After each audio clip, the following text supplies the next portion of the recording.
The answer is rarely just to eat less and move more. The answer is never quite that simple if you're over the age of 40. Hey, I'm Brian, founder of FatLossAfter40.com. I want to talk to you today about the right way and the wrong way to lose weight after the age of 40, because I know it can be confusing. There's so much information out there, misinformation, and it gets overwhelming. And you see, the kicker is, and the real problem, and the thing that hurts the most, that's so frustrating, is what used to work just suddenly doesn't work anymore. Like, I don't know about you, but when I was in my 20s and my 30s, I could just skip a few meals by eating less, do a couple extra long workouts, by exercising more, and the weight just seemed to come off. But after the age of 40, all of that changed, the rules changed, the body changes, and more importantly, your metabolism changes. See, if you're over the age of 40, your number one thing needs to be focusing on repairing and resetting your sluggish metabolism.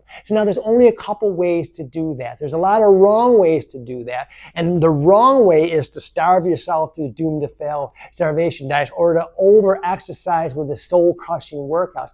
The right way to do it is to focus first and foremost on primarily strength training. What strength training does is it helps ignite your metabolism. It repairs your metabolism to help you to burn more calories and more fat even at rest. See, the problem with cardio is you burn calories while in motion.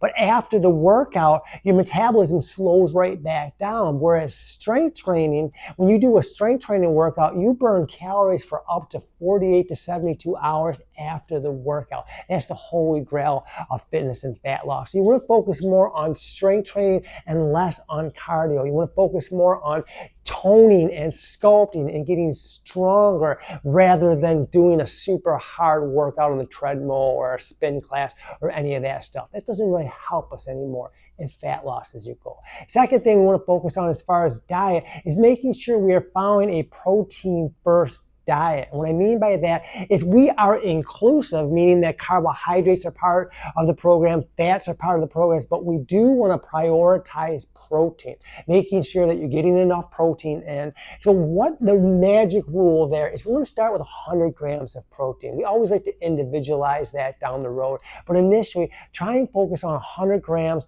of protein so that you can get in 20 to 25 grams each meal. So if you're eating 4 meals, 3 or 4 small meals a day, that's 25 grams of protein per meal, totally doable. What that does is, if you think first, it boosts your metabolism.